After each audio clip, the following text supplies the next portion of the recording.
Hello everyone. Welcome back to Online Help Guide. Today in this video, I will be showing you how to see link you've visited on Instagram. First, open the Instagram app on your phone. Go to your profile. Tap on the hamburger icon from the top right corner. From the menu, tap on the Your Activity option. Now scroll down and look for the links you've visited option.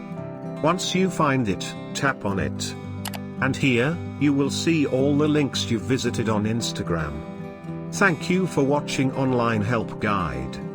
Hope this video was helpful and you are able to see the link you've visited on Instagram. If you like our video then, don't forget to hit the like button on our video and comment down if you have any question or feedback.